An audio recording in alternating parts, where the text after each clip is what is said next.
E ele defende que tenha redução da maioridade penal, e aí todo um debate que ia fugir do nosso tema, e aí vários movimentos sociais se manifestaram contra o Alckmin, dizendo não pode ter redução e tal.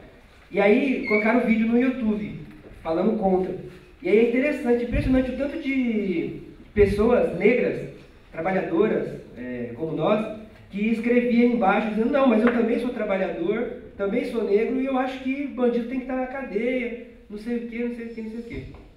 O que está ali por detrás? Lógico, todo mundo tem direito a ter sua opinião e discordar de quem quer que seja. Mas é interessante a gente olhar que muitas vezes um desafio que a gente vai ter que enfrentar é que esse processo está presente também entre nós. As ideologias, aí eu vou usar o Marx de novo, as ideias dominantes, as ideias que dominam, geralmente são as ideias das classes que dominam. Então há um processo de empurrar a goela abaixo um determinado tipo de ideologia.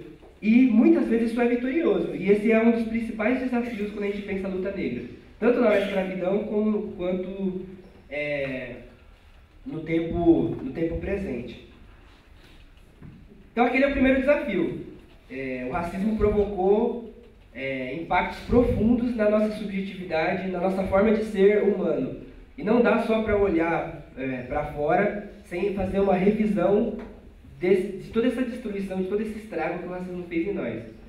Um outro elemento, e esse aqui é bem difícil da gente pensar, é que o negro, e aí deixa eu colocar uma frase aqui de um cara que chama Francis Fanon. O Fanon vai falar uma coisa que é muito dura pra gente. Mas ele vai falar que quem cria o negro é o branco.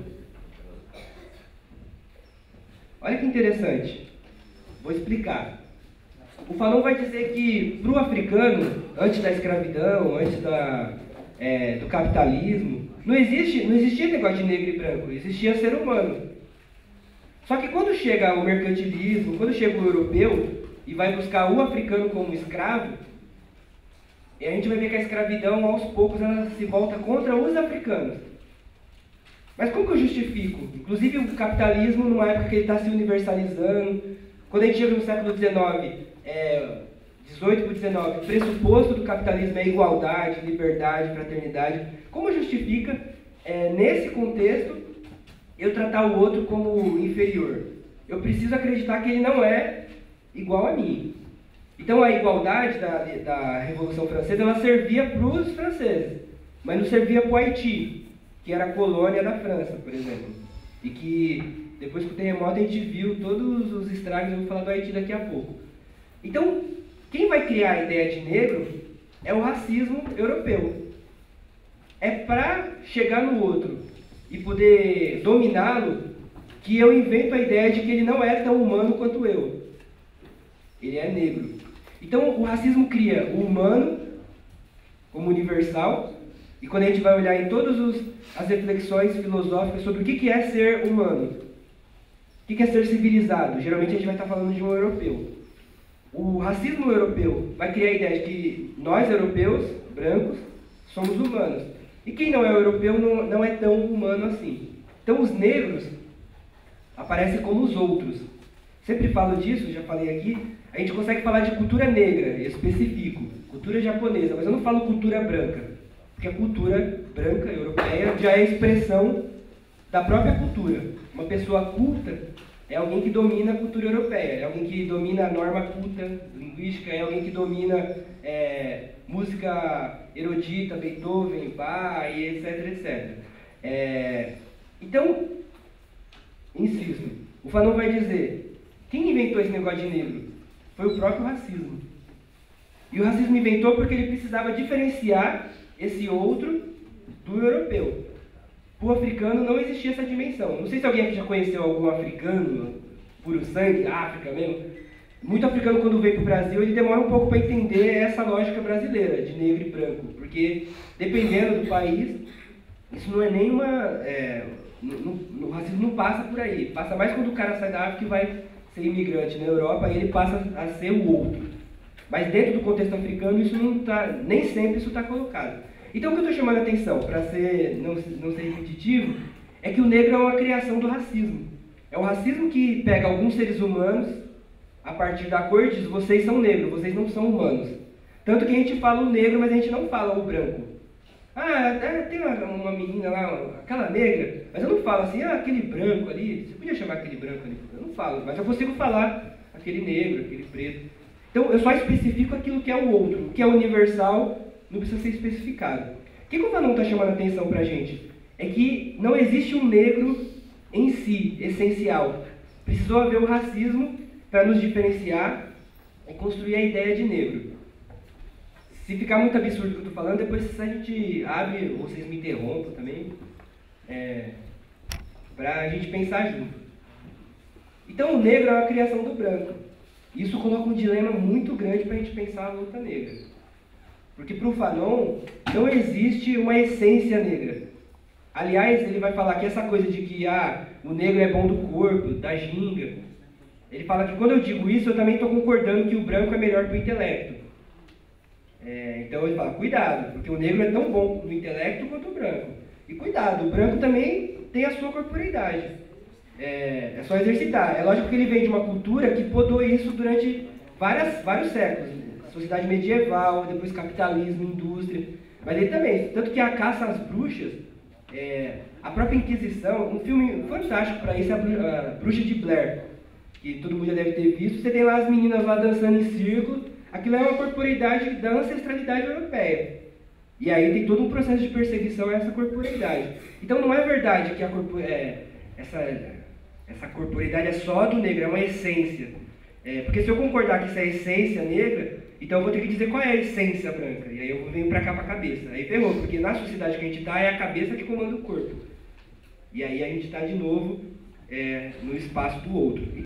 Quando ele está falando de negritude, ele está falando do movimento de negritude que surge na década de 30 do século XX, eu vou falar mais daqui a pouco. O que eu estou chamando a atenção? É que é esse negro criado pelo racismo que vai se organizar para desconstruir o racismo, para confrontar o racismo. Então, a depender da forma que a gente se coloca, a depender da forma que a gente organiza a nossa luta, a gente vai dar um outro significado para essa ideia de negro. Tanto que o próprio nome negro, na escravidão, ele era um xingamento, era um palavrão. E o movimento negro no Brasil conseguiu ressignificar esse termo. Hoje é positivo, você tem o rap, sou negão, sou negão, tem negro sim, negra sim, fala negão, e aí vai ter toda uma série de ações no sentido de valorizar aquilo que é ruim. Então a gente está falando de luta também. Pensar consciência e alienação é pensar também que aquelas pessoas que são dominadas, elas não vão ficar paradas, elas vão se mexer. E na medida que elas se mexem, elas mudam essa correlação de força. Por outro lado, a gente nunca pode esquecer, de acordo com o Fanon, por mais, independente dos caminhos que a gente direciona a nossa luta, que quem criou esse negócio de negro foi o branco. E aí eu vou voltar daqui a pouco para encher o saco de vocês com isso, vou repetir 1000 vezes.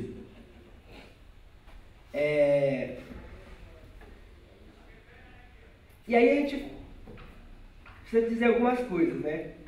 Eu comecei dizendo que um dos mitos que inventaram no processo de dominação, e a gente poderia dizer de dominação racial, que em alguns momentos é de classe e em outros momentos é racial, simplesmente, é que um dos processos para dar certo essa dominação é a invenção da ideia de que o negro é pacífico, de que o negro é acomodado, para dizer a verdade. E aí é importante a gente se apropriar de experiências de luta para provar o contrário, né? E aí a gente vai ver que essa ideia do ser guerreiro, do ser guerreira, está muito presente na cultura negra.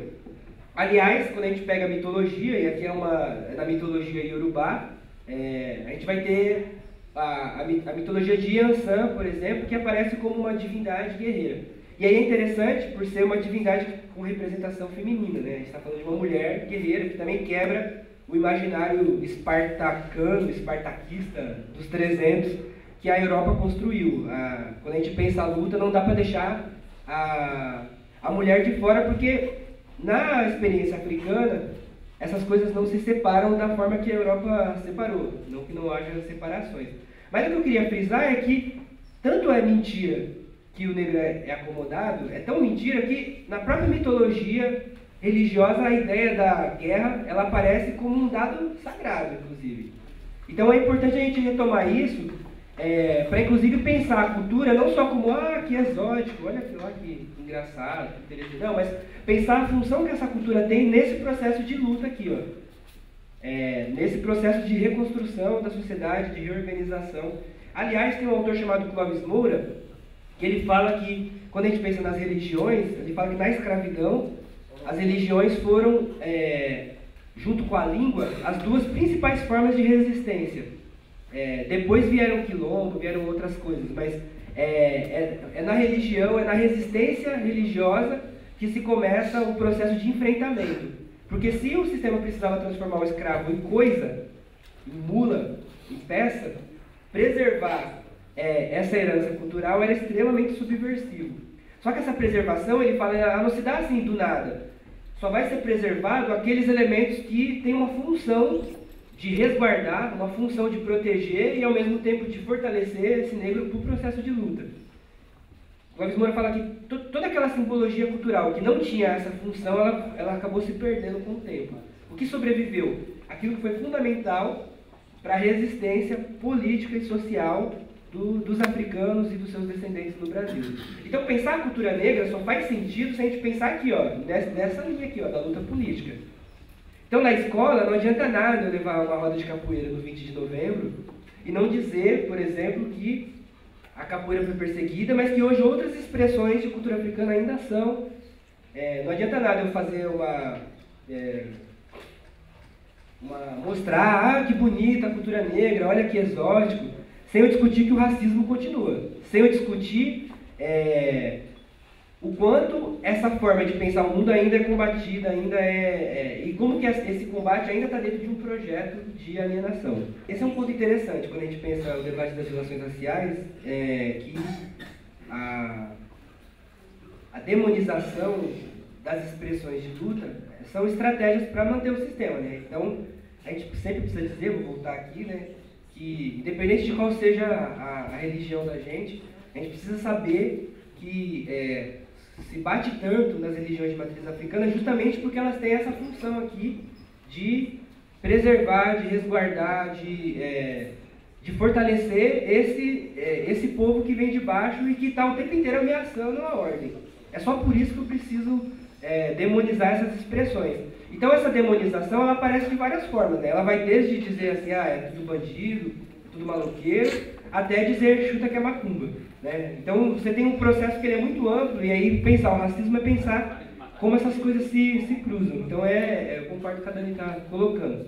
Agora, uma outra coisa que a gente não pode esquecer é que falar de luta negra sem considerar a dimensão de gênero da luta negra também leva a vários equívocos que estão muito presentes no seio do movimento negro. Primeiro porque, se a gente pensar na cultura africana, eu sempre digo que a África é muita coisa, é muito difícil, perigoso generalizar. Mas, ao mesmo tempo, a gente vê muitas experiências em que as mulheres estão participando ativamente, liderando, lado a lado, no processo. Só que isso se apaga. Quando a gente fala de luta, geralmente a gente já vai lá para os homens. Tanto que, se a gente pensar qual é o símbolo da luta quilombola no Brasil, é zumbi. E não é um problema ser zumbi, mas é um problema a gente esquecer que o zumbi não tem zumbi sozinho, não tem Calazans sozinho, não tem Davis sozinho. Não é possível luta sozinho, a gente só tem luta no coletivo. E essa dimensão se perde. Então é importante dizer, por exemplo, que a gente tem uma tradição de luta no continente africano e uma tradição rica em que as mulheres estão linha de frente nesse processo. Tanto que se a gente pegar aí, para quem gosta da Bíblia, a própria Bíblia fala, por exemplo, das rainhas Candaces, por exemplo, ou Kentakis, no inglês. E a gente vai ter, por exemplo, toda uma linhagem na região da Etiópia de rainhas guerreiras, por exemplo. Então, o que eu estou chamando a atenção é que pensar o resgate dessa luta implica também a gente acertar as contas com um certo olhar que não é nosso, mas que a gente absorveu. Quando a gente pensa a luta, assim como a expressão da cultura é o europeu, a expressão da luta geralmente é masculina e a gente não percebe, a gente não se dá conta e a gente acaba ocultando uma dimensão da própria luta. Né? Então você tem um grande histórico de lutas em que as questões de gênero são equacionadas de uma forma muito diferente do que vai acontecer na sociedade europeia. E isso é na África toda. Na África toda, não estou generalizando, mas a gente vê esses exemplos em muitas partes. Um exemplo muito interessante desse processo é a história da Rainha Nzinga. A Rainha Nzinga está lá no século XVII, 1600 e alguma coisa, na região de Angola, onde hoje chama Angola, chamava Ndongo na época. E a Rainha Nzinga, ela era muito habilidosa na política, ela tinha uma capacidade de negociação fantástica, mas ao mesmo tempo tem hora que a negociação tem limite, né? Tem hora que você tem que fazer greve. E ela tinha consciência disso, né? Então, se a gente pensar a história, por exemplo, a gente vai ver que, além de haver uma tradição de luta, é interessantíssimo como que essa tradição de luta vai se adequar aos diversos contextos em que a opressão se coloca. Se a gente pensar, por exemplo, no reino do Ndongo, onde a Nzinga vivia, ela era uma linhagem real, e aí a família dela, uma parte da família dela se vendeu para o sistema português. E aí qual foi a estratégia dela? Foi romper com a família e se filiar a um exército guerreiro que tinha naquela região, do povo Jaga. O povo Jaga, eles se organizavam a partir de acampamentos permanentes e faziam como se fosse MST. Faziam acampamentos de luta para treinar e para poder enfrentar os problemas. E aí a Nzinga se filia a esse grupo, se filia no sentido, faz pacto de sangue e nasce e renasce de novo. E aí, com muita estratégia, considerando a correlação de força, eles vão conseguir naquele momento derrubar o Império de Portugal, inclusive derrubar os africanos que estavam colaborando com o processo, porque também esse é um desafio para a luta. E aí tem um poeta chamado Solano Trindade, ele fala que um negro que explora outro negro não é meu irmão. Esse é um dilema que também está colocado quando a gente pensa na luta política. E aí a Nzinga, ela foi tão hábil nesse processo que o nome dela foi imortalizado. Assim. Ela foi tão importante e a habilidade dela de negociar, de ir e vir, de vai mas não vai, que o nome Nzinga, com o tempo, foi mudando, Nzinga, Ginga, Dinga, e hoje a gente fala Ginga. Quando a gente fala da Ginga, da capoeira, a gente está falando dessa mulher aqui, ó. E ela tinha essa habilidade de, nesse processo de vai, não vai, de vamos ver, mas quando precisa ir, vai mesmo. E aí você tem um processo de luta.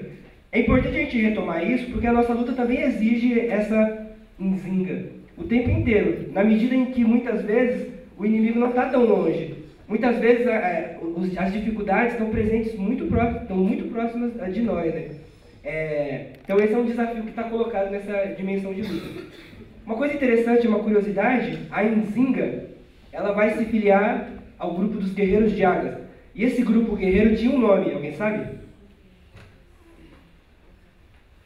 O nome desse grupo era Quilombo. Então a ideia de Quilombo vem daqui também.